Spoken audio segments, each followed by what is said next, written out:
সুখদেবে করেছে আলোচনা, যাহা হইতে গুচাইবে যতে যন্ত্রণা। ভাগবত কথামৃত পরম মধু, যেই জন করে শ্রবণ সেবার চাতুর। ভাগবত কথামৃত যার কারণে পুনরায় তার নাহি মনুষ্য জন্ম হয়। ভাগবত কথামৃত যে করে কীর্তন, তাহার চরণ করি সহস্র প্রণাম।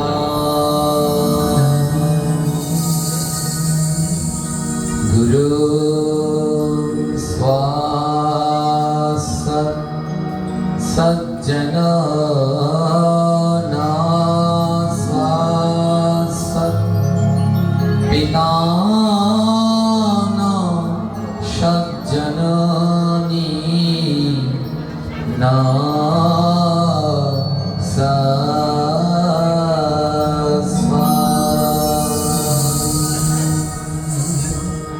গ্রহণকে এই শ্লোক বললেন, গুরু স্বাসৎ সজ্জন ন স্বাসৎ, পিতা ন সজ্জননী ন স্বাসৎ।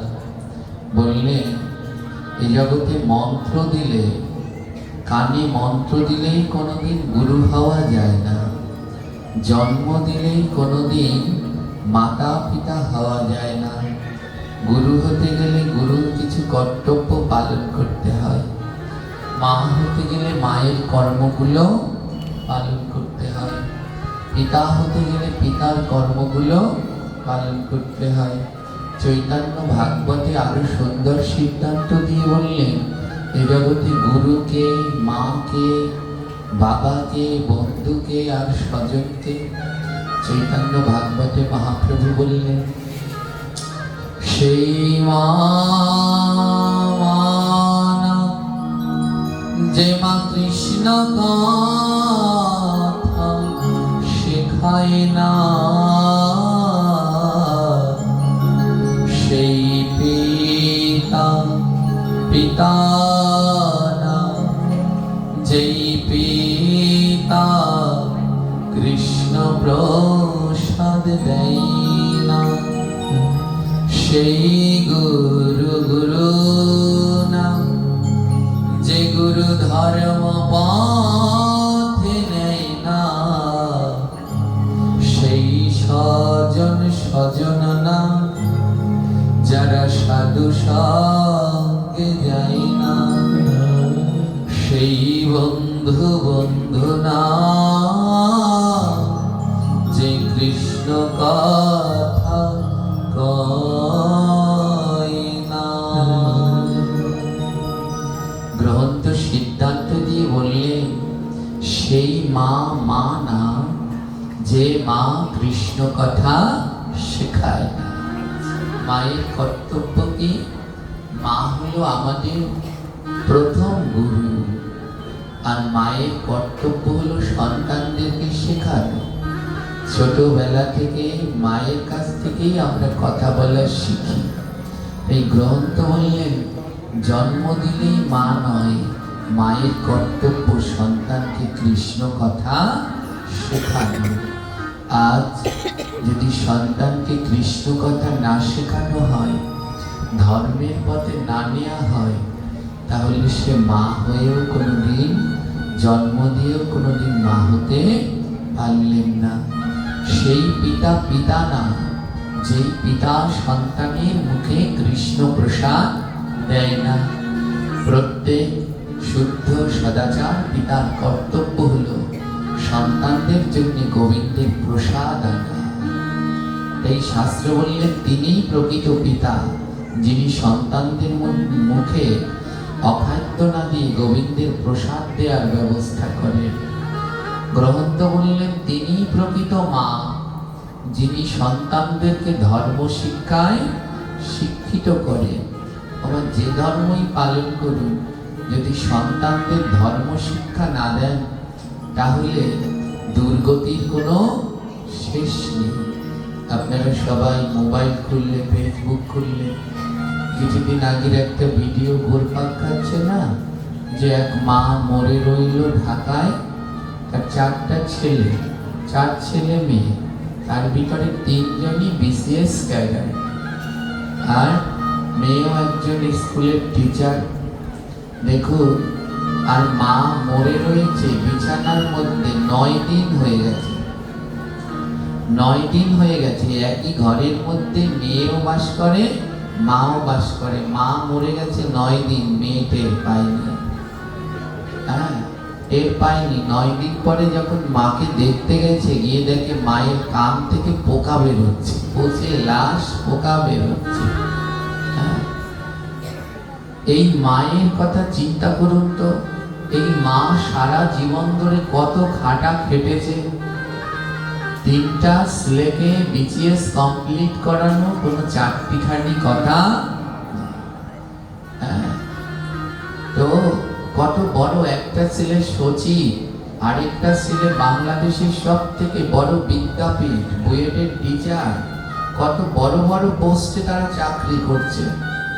ওই মাকে কতটা কষ্ট করতে হয়েছে, কত রাত্র জেগে জেগে ছেলে মেয়েদেরকে পড়াতে হয়েছে, কিন্তু লাভ হলো কি?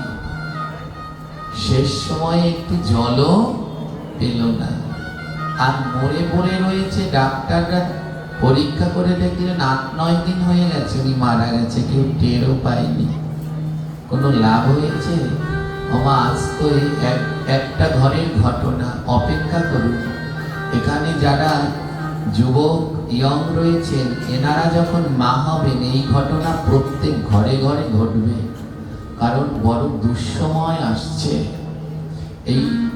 এই দুঃসময় থেকে বাঁচার উপায় কি? মায়েদের অবশ্যই সন্তানদের কৃষ্ণ শিক্ষায় শিক্ষিত করতে হবে, নইলে আর এই বেদি থেকে রেহাইয়ের কোনো উপায় নেই, কোনো ধরনের পথ নেই।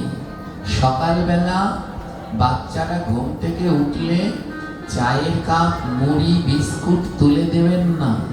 সকালবেলা বাচ্চারা ঘুম থেকে উঠলে মায়েরা বলুন স্নান করুন, অথবা বাসি বস্ত্র ত্যাগ করে ঠাকুর ঘরে যাও, আর গিয়ে গীতার একটা শ্লোক হলেও পাঠ করো। যদি আপনার সন্তানকে গীতা শিক্ষায় শিক্ষিত করতে পারেন, তাহলে আপনি রেহাই পাবেন। আর যদি গীতার শিক্ষায় শিক্ষিত না হয়, তাহলে আপনার তো 9 দুগুণে 18 দিনও বিছানায় পড়ে বসতে হতে পারে, কোনো গ্যারান্টি নেই। হ্যাঁ, কোনো গ্যারান্টি নেই। এর জন্যই মহাপ্রভু বললেন সেই মা মা না, যে মা সন্তানদের কৃষ্ণ কথা শেখায় না। আজ আমাদের বড় ব্যাধি মা। আজ আমাদের ধর্মে অনেকে আছেন, এখানেই বসে আছেন, IA BA MA পাস করে বসে আছেন, কত বড় বড় ডিগ্রি আছে, কিন্তু গীতার 2টো শ্লোক জিজ্ঞেস করলে শুদ্ধভাবে উচ্চারণ করতে পারি না। কি আছে এই ডিগ্রিতে? হ্যাঁ, এই সনাতন ধর্মে জন্মগ্রহণ করে গীতা পাঠ করতে পারলাম না, গীতার 2টো শ্লোক পড়তে পারলাম না, তা কি আছে? আমাদের পার্শ্ববর্তী ইসলাম ধর্মে দেখুন, 100 জনের ভিতরে 60 জন আছে কোরআন শরীফে হাফেজ। হাফেজ মানে বোঝেন, কোরআন শরীফের 1 নাম্বার সূরা থেকে শেষ সূরা পর্যন্ত তারা মুখস্থ পারে। আর আমাদের ধর্মে 5 জনকে খুঁজে পাওয়া যায় না গীতার 5টা শ্লোক পারে কিনা। বড় দুঃখ। বলে এর উপায় কি? আমাদের পার্শ্ববর্তী ইসলাম ধর্মে সকালবেলা ঘুম থেকে উঠলে ওই মসজিদে যখন আইজান দেয়, মুয়াজ্জিন ডাক দেয়, সবাই মক্তবে চলে আসো। আর মা বাবারা ছেলে মেয়েদের ডেকে উঠিয়ে দেয়, তাড়াতাড়ি ওঠো, তাড়াতাড়ি ওঠো, আমপাড়া সেপাড়া নিয়ে মসজিদে চলে যাও। ওরা মসজিদে গিয়ে ওদের কোরআন শরীফ আমপাড়া সেপাড়া প্রতিদিন পড়ে না, একদিন পরে। জোরে বলবেন, জোরে, আরো জোরে বলবেন। আর আমাদের ধর্মে ওদের মসজিদ, আমাদের মন্দির। আমাদের মন্দিরগুলোতে গীতা স্কুল আছে, এখন গীতা স্কুল হতে শুরু করেছে। কিন্তু দুঃখ কি জানেন? ওদের ধর্মে হয় প্রতিদিন, আর আমাদের ধর্মে হয় সপ্তাহে, তাও একদিন কি যায়? আমার এই হাত ধরে, এই যে আমার এই মা একজন টিচার, যিনি বারবার বলছে বাবা আসে না, সত্যি আমার এই হাতে নিচে 1 থেকে 150 গীতা স্কুল আমি উদ্বোধন করেছি, আবার তাদের পতনও দেখেছি। 1 মাস, 2 মাস, 3 মাস ভরপুর ছাত্রছাত্রী, কমতে কমতে কমতে কোনোদিন আর একজনও নেই। পরের দিন আর যিনি গীতা শেখায় তিনিও আর নেই, হারিয়ে যায়। ব্যাধিটা কোন জায়গায় জানেন? এটা কিন্তু বাচ্চাদের দোষ না, দোষটা কার? মায়েদের।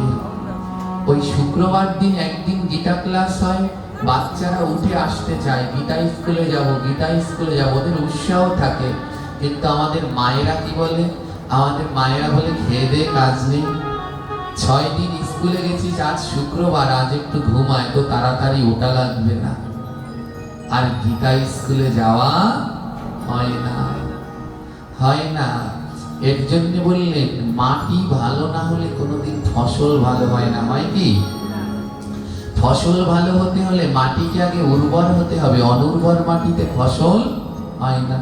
বলে মাটি ভালো না হলে যেমন ফসল ভালো হয় না, তদ্রূপ মাটি ভালো না হলে কোনোদিন সন্তানটিও ভালো হয় না। অর্থ বুঝলেন? মাটি ভালো না হলে ফসল ভালো হয় না, আবার মাটি ভালো না হলে সন্তানটিও ভালো হয় না। এখানে মাটি বলতে এই মাটিকে বোঝানো হয়নি, আপনাদেরকে বোঝানো হয়েছে, মাকে, মাটিকে বোঝানো হয়েছে। মাটি ভালো না হলে সন্তানটিও ভালো হয় না। মা যদি ভালো হয় তো সন্তানও ভালো হবে। তাই বলে মায়েদেরই কি সব দোষ, বাবাদের কিছু নেই? আছে তো, কিন্তু প্রথম গুরু তো মা। তাকে উচিত সন্তানদেরকে ছোটবেলা থেকেই এই গীতা শিক্ষায় শিক্ষিত করা। আজ বড় ভয়ঙ্কর পরিস্থিতি মা। এক সময়ে আমাদের ঠাকুমা মায়েরা যখন আমাদের সুজি খাওয়াতো, দুধ খাওয়াতো, তখন খেতে চাইতাম না। সেই সময় কি করতো ঠাকুমারা, মায়েরা রামায়ণের গল্প বলতো, মহাভারতের গল্প বলতো, ঠিক কি না? সেই রামায়ণ মহাভারতের গল্প বলতো, ভাগবতের চরিত্র বলতো, সেইগুলো শুনতো, আর বাচ্চারা দুধ সুজি খেত। আর ওই যে দুটোই কিন্তু খাচ্ছে, একটা মুখ দিয়ে আর একটা কান দিয়ে। কান দিয়ে ভগবানের কথা অন্তরে প্রবেশ হচ্ছে, আর মুখ দিয়ে খাবার খাচ্ছে। কিন্তু আজ আর এখন রামায়ণ মহাভারতের কথা কেউ বলে না। আজকে আমি বললাম কেন, এখন যারা আছে এরা মারা গেলে এই মাত্র 9 দিন পরে ছিল বিছনায় মরা, আর এর পরের জেনারেশনরা 9 দুগুণে 18 দিন থাকবে। কেন জানেন? এখন আর ওই সুজি খাওয়ানোর সময়, দুধ খাওয়ানোর সময় রামায়ণ গল্প, মহাভারতের চরিত্র, ভাগবতের চরিত্র বলে না। এখন মায়েরা এমন ডিজিটাল হয়েছে, ওই দুধ সুজি খাওয়ানোর সময় কার্টুন ছেড়ে দেয়, মোবাইলে কার্টুন ছেড়ে দেয়, হিন্দি গান ছেড়ে দেয়। আর বাচ্চাগুলো এমন হয়েছে, ওই কার্টুন না দেখলে, হিন্দি গান না দেখলে খাবার খায় না। ওই যে কার্টুন দেখছে, একদিক দিয়ে কান দিয়ে কার্টুন ঢুকছে, আরেক দিয়ে মুখ দিয়ে ঢুকছে। কি ভাবছেন ওইগুলো বড় হয়ে মানুষ হবে? ওগুলো বড় হয়ে এক একটা কার্টুনই হবে, কার্টুন ছাড়া আর কিচ্ছু হবে না। ওই চোখ দিয়ে দেখছে হিন্দি সিনেমার গান, নায়ক নায়িকার শাড়ির আঁচল ধরে টানছে, হাসছে। একদিন আপনার ঘরে অমনি একটা টেনে টুনে নিয়ে আসবে, সেদিন বুঝবেন কেমন লাগে। তাই সময় থাকতে এগুলো বন্ধ করুন, সচেতন হন। আজ বড় দুঃখ মা, কৃষ্ণের কার্টুন বেরোচ্ছে, কত ঠাকুর দেবতার কার্টুন বেরোচ্ছে, আর সবাই সেই কার্টুনগুলো মনের আনন্দে দেখছে। কিছু বছর আগে আমাদের পার্শ্ববর্তী ধর্মে একটা কার্টুন তৈরি করেছিল কাউকে নিয়ে, আর তা নিয়ে বিশাল এক আন্দোলন, গন্ডগোল। হ্যাঁ, ওই ধর্মে যদি কাউকে নিয়ে কার্টুন তৈরি করা হয়, তারা আন্দোলন করে, প্রতিবাদ করে, কারণ তারা জানে তাদের ইষ্টকে কার্টুন বানানো উচিত নয়। কিন্তু আমাদের ধর্মে ভগবানকে কার্টুন বানিয়ে বাচ্চাদেরকে দেখানো হচ্ছে, কিন্তু প্রতিবাদ তো দূরের কথা, বরং সবাই আরো আনন্দ করে ওগুলো দেখায়। এবারও ব্যাধিতে ধরেছে, তাই বললেন মায়ের কর্তব্য সন্তানদের কৃষ্ণ কথা শিখানো। গ্রহন্ত সিদ্ধান্ত দিলেন সেই মা না, যে সন্তানকে কৃষ্ণ কথা শেখায় না। তাই দুধ সুজি খাওয়ানোর পাশাপাশি সন্তানদের কৃষ্ণ কথা শিখান, না হলে বড় ভয়ঙ্কর অবস্থা। সেই পিতা না, যেই পিতা সন্তানের মুখে কৃষ্ণ প্রসাদ দেয় না। আজ সেই আর্য সময়, আর্য সভ্যতায় সবাই গোবিন্দের প্রসাদ পেত, কোনো অখাদ্য কুখাদ্য তারা খেতেন না। সেই আর্য সভ্যতা বড় সুন্দর ছিল। তখন প্রত্যেক পিতা সন্তানের জন্য প্রসাদ আনত। এখন আর কোনো পিতা প্রসাদের নয়, অখাদ্যের ব্যবস্থা করেন। তাই আমাদের বড় দুরবস্থা। আরো কি বললেন জানেন? সেই গুরু না, যে গুরু ধর্মপথে নেয় না। আজ আমাদের দুরবস্থার, এই সনাতন ধর্মের দুরবস্থার অন্যতম একটি কারণ হয়ে দাঁড়িয়েছে সদ্গুরুর অভাব। ভীষণ অভাব, ভীষণের থেকেও ভীষণ অভাব। শুনেন, মন্ত্র দিলেই কোনোদিন গুরু হওয়া যায় না। আমি একটা কথা বলি, কানে দেয় হিস ফিস, বছর বছর চান্দা দিস। গুরুদেব ওই কানে একটা ফিস ফিস করে কি যেন বলে যায়। আমি অনেককে দেখেছি, হ্যাঁ সাক্ষাৎ দেখেছি, গুরু যে ওই কানে আস্তে আস্তে করে ফিস ফিস করে বলেছে, শিষ্য বুঝতেই পারেনি ওটা কি বলেছে। আমি নিজের চোখে একজনকে দেখেছি, একেবারে বৃদ্ধ হয়ে গেছে, উনি গুরু মন্ত্র জপ করছেন 60 বছর ধরে। কত বছর? আমার মন দিয়ে শুনবেন, সত্যি ঘটনা, আমার জীবনে দেখা। এটা হলো, জায়গার নাম বলে দিচ্ছি, এটা হলো বরগুনা কাটালতলিতে। হ্যাঁ, এখানে একটা ডাক্তার বাড়ি আছে, হয়তোবা তারা মোবাইলে শুনবেন, শুনুন। কমল ডাক্তার, ওনার বোন 60 বছর ধরে, আমরা পিসি দিদা বলি, বৃদ্ধ হয়ে গেছে, 60 বছর ধরে গুরুদেবের মন্ত্র জপ করছে। তা আমাদের যে ঘরে থাকতে দিয়েছে, ওর পাশেই ঠাকুরের সিংহাসন, তো ওই দিদায় জপ করছে, 1 মিনিটও লাগে না। দীক্ষা মন্ত্র জপ করছে, 1 মিনিটও লাগে না। ভুল টুল জপ করতে গেলেও তো 1 মিনিট সময় লাগে। তো আমি প্রতিদিন লক্ষ্য করি, উনি জপ করে দীক্ষা মন্ত্র, 1 মিনিট সময়ও লাগে না। তো মনের মধ্যে কৌতূহল জাগলো, উনি কি জপ করে, আমি একটু জানবো। একজন সত্যিকার অর্থে কিন্তু ওই দিদা কিন্তু খুব, পিসি বলে আমরা ডাকি, উনি কিন্তু খুব একজন সত্যিকার ভক্ত, একেবারে প্রকৃত মানুষ, মনের ভিতরে কোনো গন্ডগোল নেই। তো জিজ্ঞেস করলাম, পিসি তুমি কি মন্ত্র জপ করছো? উনি আমায় খুব ভালোবাসেন। একটু উনি আমাকে বলছে, বাবা আমি তোমার কাছে কি বলবো? আমি বলছি বলুন তো। 1 মিনিটও লাগে না। আমরা গুরু মন্ত্র জপ করতে গেলে 20 মিনিট 25 মিনিট লেগে যায়, আর আপনাদের 1 মিনিটও লাগে না। কি মন্ত্র জপ করছে? ভুল হলেও তো, যদি ওম ওম জপ করে 108 বার, তাও তো 1 মিনিট লাগবে। আপনি কি মন্ত্র জপ করছেন? তো উনি আমাকে দেখালেন, উনি গড় গুণে জপ করে, 1 2 3 4 5 6 7 8 9 10, এই 10 পর্যন্ত গুণে। হ্যাঁ, গড় গুণে 1 2 3 4, এইগুলি মন্ত্র। বলে প্রথম করে বলি 1, দ্বিতীয় করে বলি 2। বলে আপনি জপ করছেন কি? বলে এইটাই আমি জপ করি, 1 2 3 4 5 6 7 8 9 10। বলে মানে? বললে হ্যাঁ, এই আমার গুরুদেব শিখিয়েছে। ওনাকে যে করগণা শিখিয়ে দিয়েছে 1 থেকে 10 পর্যন্ত, উনি ভেবেছে ওটাই মন্ত্র। আর উনি 60 বছর ধরে এই 1 থেকে 10 পর্যন্ত শুধু গুনে যাচ্ছে। উনি 1 থেকে 10 পর্যন্ত গুনে যাচ্ছে। এই হলো আমাদের অবস্থা। ওই যে কানে দেয় হিসপিস, বছর বছর চান্দা দিন, ওই কানে হিসপিস করে গুরুদেব বলে যায়, আর শিষ্যকে দ্বিতীয়বার জিজ্ঞাসা করে না, তুমি কি জপ করছো? তুমি কি ত্রিসন্ধ্যা গায়ত্রী জপ করছো? ওই একবার আমার কাছে বলো তো তোমার উচ্চারণ ঠিক কিনা, মন্ত্র শুদ্ধ কিনা। ওই হিসপিস করে বলে যায়, আর বছরে একবার এসে বলে দাও, চান্দাটা দাও, বাৎসরিক অনুষ্ঠান আছে। ধ্বংস হয়ে যাচ্ছি আমরা। আজ শুদ্ধ সদাচার গুরুর বড় অভাব, আর তার জন্যে আমাদের ধর্মের এই দুরবস্থা।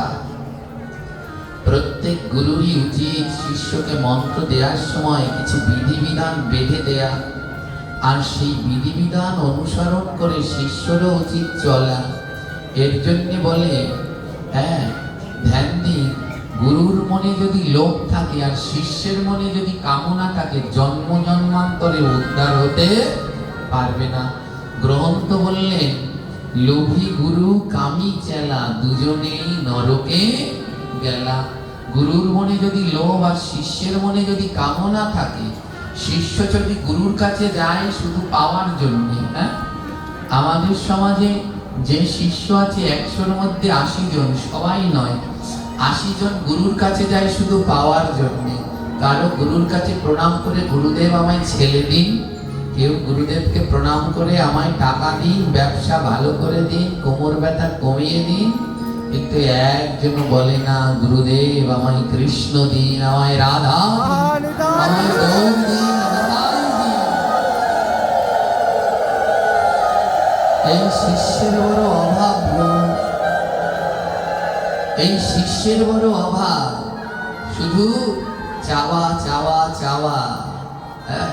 এর জন্যে একটা কীর্তনের ভিতরে লেখা আছে, গুরু মিলে শোনো শোনো ওগো অর্জুন, একখান কথা কই, গুরু মিলে লাখে লাখে, শিষ্য মিলে কই। গুরু লাখে লাখে পাওয়া যেতে পারে, কিন্তু প্রকৃত শিষ্য না হলেও আবার গুরুর কোনো উদ্ধারতা থাকে না। আজ বড় ভয়ঙ্কর পরিস্থিতি মা। আজ গুরুর মনে যদি লোভ থাকে, তাহলে সেগুলো কোনোদিন উদ্ধার করতে পারে না। বিশেষ করে বিভিন্ন প্রত্যন্ত এলাকাগুলোতে গেলে আমরা দেখতে পাই কি অবস্থা। আমার শিষ্য যা খায়, গুরুও যদি একই জিনিস খায়, তাহলে গুরু আর শিষ্যের মধ্যে পার্থক্য আছে? জোরে বলুন, আছে? শিষ্য যদি 16 মালা জপ করে, গুরুও যদি 16 মালা জপ করে, কোনো পার্থক্য আছে? গুরুর একটু হলেও বেশি জপ করা উচিত, গুরুর আহার বিহারে সচেতন হওয়া উচিত। হ্যাঁ, আমরা প্রত্যন্ত এলাকাগুলোতে গেলে দেখতে পাই গুরুদেব মাছ খাচ্ছে, সব খাচ্ছে। হ্যাঁ, মাছ মাংস যেখানে যদ্দুর গুরুদেবও খাচ্ছে। হ্যাঁ, অনেক রয়েছে। এই মাদারীপুরের নিচের দিকে গেলেই একদল আছে, তারা মাছের দোহাই দেয় গুরুদেবরা, আর মাছ দিয়ে গুরু সেবা বলে। এগুলো অপরাধ, মহা মহা মহা অপরাধ। হ্যাঁ, গুরু যদি, আমার গুরু বানাম করতে কি লাগে? গয় রস্য রয় রস্য। গুরুর গুরুত্ব হলো রস্যকারে। গুরুর গুরুত্ব কোন জায়গায়? জোরে বলুন, কোথায়? গুরু থেকে একটা রস্যকার বাদ দিলে কি হয়? বল, এই সাবধান, একেবারে নরকে যাবেন আমার মনে। হ্যাঁ, বলবেন না। হ্যাঁ, গুরুর গুরুত্ব হলো রস্যকারে। ওই রস্যকার একটা বাদ দিলে ওইটা হয়ে যায়, ওটা মুখে বলা যাবে না, ওটা হয়ে যায়। ওই প্রাণীটার কাছে আমের খোসা, তালের খোসা, লাউয়ের খোসা যা দেন সব খায় না, কোনো বাদ বিচার আছে? হ্যাঁ, যা দেয় তাই খেয়ে নেয়। বলে ওই রস্যকারটা বাদ দিলে গুরুও না ওই হয়ে যায়। কিন্তু ওই গুরুর গুরুত্ব রস্যকারে। কিন্তু আমাদের সমাজে যেই গুরুরা এই তামসিক আহার করছে, পান খাচ্ছে, জর্দা খাচ্ছে, বিড়ি খাচ্ছে, সিগারেট খাচ্ছে, এরা না ওদের থেকে ওই প্রাণীগুলো ভালো। ওই প্রাণী, যে প্রাণীটা রস্যকার বাদ দিলে হয়, ওই প্রাণীটা এই গুরুদের থেকে ভালো। কারণ ওই প্রাণীটা পাঞ্জরটা বিড়ি সিগারেট তামসিক আহার করে না, ওই প্রাণীটা 12 মাস সাত্বিক আহার করে। ওর বুদ্ধ আমার গোবিন্দের সেবায় লাগে।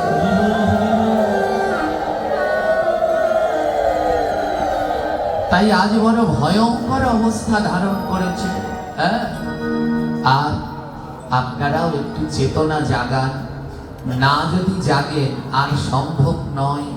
কতজন দীক্ষা নিয়ে বসে আছেন কিন্তু এখনো বীজ মন্ত্র শুদ্ধ নয়, ঠিক নয়। এখানেই অনেকজন আছে, এখানেই যাদের বীজ মন্ত্রের কোনো তাল আগা করা মাথা মুন্ডু কিচ্ছু নেই। গুরুর উপরে বিশ্বাস করে বসে আছেন, গুরু আমায় উদ্ধার করবে, গুরু আমায় উদ্ধার করবে। ধ্বংস তো এখানেই হচ্ছে। কেন জানেন? মাস্টারের উপরে যদি বিশ্বাস, হ্যাঁ, পড়ার উপরে বিশ্বাস না করে মাস্টারের উপরে বিশ্বাস করলে পরীক্ষায় পাশ করা যায়? জোরে বলেন। আমি পড়লাম না, আমি সারা বছরে পড়লাম না, আমার বিশ্বাস হলো মাস্টারের উপরে, মাস্টার আমায় পাশ করিয়ে দেবে। দেবে না? দেবে না? হ্যাঁ, মাস্টার পাশ করাতে পারবে? কে বলছে? আমার বাবা যদি মাস্টার হয়, আমার বাবা স্কুলের হেডমাস্টার, তাহলে আমি ওই স্কুলের ছাত্র, তাহলে আমার বাবা আমায় পাস করাতে পারবে না? কি হয়েছে? বলে কোন তড়িৎ করবে? 9, 10-এ গিয়ে তোমার বাবার খাতা দেখতে পারবে না। খাতা তখন কোথায় যাবে? বোর্ডে। তখন তোমায় কে পাস করাবে? আমাদের ধর্মটা নষ্ট হয়ে গেল। আমাদের পড়ার উপরে বিশ্বাস নেই, মাস্টারের উপরে বিশ্বাস। অর্থ বোঝেন? অর্থ হলো গ্রন্থের উপরে বিশ্বাস নেই, গুরুর উপরে বিশ্বাস। গ্রন্থ কি লিখেছেন সেটা আমরা বিশ্বাস করতে পারলাম না, গ্রন্থ বললাম না, শুধু গুরুর উপরে বিশ্বাস। গুরু রক্ষা করবেন, গুরু উদ্ধার করবেন। হ্যাঁ, গুরু তো উদ্ধার করবেন যদি তুমি গুরুর কথা পালন করো। আমি আমার একটা বাণীর মধ্যে লিখেছি, মন্ত্র দিলে শিষ্য হয়, সন্তান কভু নয়। সন্তান হতে গেলে গুরুর বাক্য পালন করতে হয়। হ্যাঁ, আমাদের বড় দুরবস্থা, ওই গুরুর উপরে বিশ্বাস করে রেখে আছি। হ্যাঁ, ওই যে হরির লুটের গান হয় না, গুরু আমায় পার করো, এই করো, সেই করো। বলে করবে কি করে? গুরু আমার দিন গেল, সন্ধ্যা গেল, তো গেল তো সবই, তুমি কিছু করলা না কেন? গুরু তো দিয়ে গেল, তুমি তো কিছুই পালন করলে না। তাই আমাদের বড় দুরবস্থা। তাই গ্রন্থের দিকে ধ্যান দিন। গ্রন্থ কি বললো? একটু গ্রন্থ পড়ুন। গ্রন্থ না পড়লে এই ধর্মে কিছু জানতে পারবেন না, শিখতে পারবেন না। আর কতকাল অন্যের কথায় বিশ্বাস করে থাকবেন? হ্যাঁ, বিশ্বাস থাকা ভালো, কিন্তু এত বিশ্বাস, ওই যে সেই গল্পটার কথা মনে আছে, আমি মাঝে মাঝে পাঠে বলি। এক গুরু গেলেন শিষ্যের বাড়িতে। সেই দিন শিষ্য বড় একটা ইলিশ মাছ এনেছে, আর ইলিশ মাছটা দেখে গুরুর লেগেছে লোভ। হ্যাঁ, শিষ্য বলছে, গুরুদেব আজ তো ইলিশ মাছ এনেছি, আজ আপনি আরেক শিষ্যের বাড়ি সেবা করেন। গুরুদেব বলে, সর্বনাশ, আরেক শিষ্যের বাড়ি সেবা করলে আজ তো আর ইলিশ মাছটা খেতে পারবো না। গুরুদেব মনে মনে বলছে, যেমন করে হোক ইলিশ মাছটা আজ আমায় খেতেই হবে, কোলের দিকের এক টুকরো খেতেই হবে। হ্যাঁ, এবার গুরুদেব বললেন, গুরুদেব আজ ওই ঘরে সেবা করেন, আজ তো আমার ঘরে মাছ এনেছি। গুরুদেব শিষ্যকে দিলেন এক ধমক, এই ছ্যামড়া তুই থাম, তুই নিরামিষ আমিষের কি বুঝিস? শিষ্য তো সহজ সরল, অত গ্রন্থপত্র জানে না। তুই নিরামিষ আমিষের কি বুঝিস? মাছের মধ্যেও নিরামিষ আছে, তুই জানিস? হ্যাঁ, মাছের মধ্যেও নিরামিষ আছে, তুই নিরামিষের এখনো কি শিখছ? শিষ্য তো অবাক। শিষ্য বলে, গুরুদেব মাছ আবার নিরামিষ হয়? গুরুদেব বলে, হয় না, বেদের মধ্যে লেখা আছে, তুই জানিস, তুই শুনবি। গুরুদেব শিষ্যটা বেদে পড়েনি। শিষ্য বলছে, গুরুদেব তাহলে একটু শোনান, বেদে কি লেখা আছে? গুরুদেব বলে, শোন, তোকে আমি শ্লোক বলে শোনাচ্ছি। রোহিতস্য কাতলস্য মৎস্যরাজা ইলিতস্য গলদস্য পাপদস্য এবচ বোয়ালস্য মৎস্য মধ্যে এই ষষ্ঠ সর্বদাই নিরামিষ। বোঝে? রোহিতস্য মানে রুই মাছ, রোহিতস্য কাতলস্য মানে কাতল মাছ, মৎস্য রাজা ইলিতস্য মাছের রাজা, পাপদস্য বোয়ালস্য পাবদা মাছ আর বোয়াল মাছ। এবচ এবছ মানে হলো এবং একটু সংস্কৃত লাগিয়েছে। হ্যাঁ, গলদাস মানে গলদা চিংড়ি। মৎস্য মধ্যে এই ষষ্ঠ সর্বদাই নিরামিষ। শিষ্য তো শুনি অবাক, ওরে বাবা রে, তার মানে 6টা মাস নিরামিষ। গুরুদেব বললেন, শোন, তুই তো ইলিশ মাছ জানছিস, সেটা খাওয়া যায়, এটা নিরামিষ মাছ। এইরকম যদি গুরু শিষ্যকে বোঝায়, তাহলে শিষ্যের আর গতি আছে? শিষ্য তো বুঝে নিয়েছে, হ্যাঁ, এই 6 মাছ ইলিশ, এই 6টা নিরামিষ মাছ। তাই এইরকম যদি হয়, গুরুর অবস্থা আর বোঝায়। হ্যাঁ, এর জন্যে আমি একটা কথা বলি, এই বেদ কয়খানা? আমার বেদ 4খানা। কি কি? ঋক, সাম, যজুর, অথর্ব। আর আমি বলি, কলিযুগে আরো একটা বেদ বেড়েছে, ওর নাম হলো ইচ্ছা বেদ। কি নাম? ওই যে ওই গুরু বললো বেদে আছে, যার যা ইচ্ছা নাই বেদে আছে। এই হলো আমাদের অবস্থা। শুদ্ধ সদাচার শিক্ষার বড় অভাব। এখন সবাই রয়েছে নিজেদের শিষ্য বানানোর টালে, কিন্তু ভক্ত বানানোর টালে খুব কম সংখ্যকই রয়েছে। অন্তত দীক্ষা শিক্ষা দেওয়ার সময় গুরুদেবের বলা উচিত, দীক্ষা শিক্ষা নাও, একটা একাদশীও বন্ধ করতে পারবে? প্রতিদিন জপ করতে হবে, মালা জপ করা বন্ধ করা যাবে না। অন্তত এই কয়টা শর্ত দিয়ে দিই, দেখবে শিষ্য সদাচারী না হয়ে যাবে কোথায়। প্রতিদিন মালা জপ করতে হবে, একটা একাদশীও বন্ধ করা যাবে না। যেখানে কালী পুজোয়, যেই কালী পুজোয় বলি হয়, সেখানে 1 গ্লাস জলও হবে না। যেই শ্রাদ্ধে, যেই অন্নপ্রাশনে, যেই স্বাদে জীব হত্যা হয়, মাছ দিয়ে খাওয়ানো হয়, ওখানে খাবে না। এই কটা শর্ত দিয়ে দিক গুরুদেব, সমাজের আমূল পরিবর্তন হয়ে যাবে। দেবে না কেন? কারণ এগুলো দিলে শিষ্যরা আর ওই গুরুর কাছে আসবে না। ওই গুরুর কাছে গেলে তো এইগুলো পালন করা লাগবে। না না বাবা, চাইতে ওই গুরুই ভালো, একবারে কোনো নিয়ম কানুন নাই। একাদশী করলে করো, না করলে না করো, মালা জপ করলে করো, না করলে না করো। কি করে সামনের দিকে আগাবে? এর জন্য বললেন, সেই গুরু গুরু না, যেই গুরু ধর্ম পথে নেয় না। তাই আমাদের ধর্মে এমনি সত্য সদ্গুরুর বড় অভাব। আমাদের কলিযুগে কি নেই জানেন? কলিযুগে কিসের অভাব? কলিযুগে সচী মায়ের মতো মায়ের অভাব। কলিযুগে সচী মায়ের মতো মায়ের অভাব, সীতার মতো স্ত্রীর অভাব, লক্ষণের মতো ভাইয়ের অভাব। আজ এইগুলো নেই বলে আজ আমরা অন্ধকারে ডুবে যাচ্ছি। আর এ থেকে মুক্তির উপায়, প্রথম উপায় হলো মা। মাকে ঠিক হয়ে ছোটবেলা থেকে সন্তানকে কৃষ্ণ শিক্ষায় শিক্ষিত করুন। আপনারা সবাই সবার সন্তানকে গীতা শিক্ষায় শিক্ষিত করুন। জানেন, মোবাইল খুললে পরে কোনো ভিডিও পান আর না পান, ছেলে মেয়ে নাচছে, সেই ভিডিও করে বাবা মায় দিচ্ছে। হ্যাঁ, ছেলে বন্দুক নিয়ে এমনি করে একটা চশমা দিয়ে বন্দুক হাতে নিয়ে দাঁড়িয়েছে, ওই ভিডিও করে বাবা মা দিচ্ছে।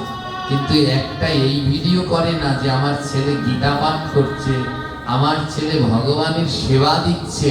এইগুলো শিখাও আর এইগুলো করে পাঠাও, ওইগুলো নয়। মানুষ করার চেষ্টা করো। এ জগতে গরুর বাচ্চা জন্মালে গরু হয়, ছাগলের বাচ্চা জন্মালে ছাগল হয়, ভেড়ার বাচ্চা জন্মালে ভেড়া হয়, কিন্তু মানুষের বাচ্চা জন্মালে মানুষ হয় না।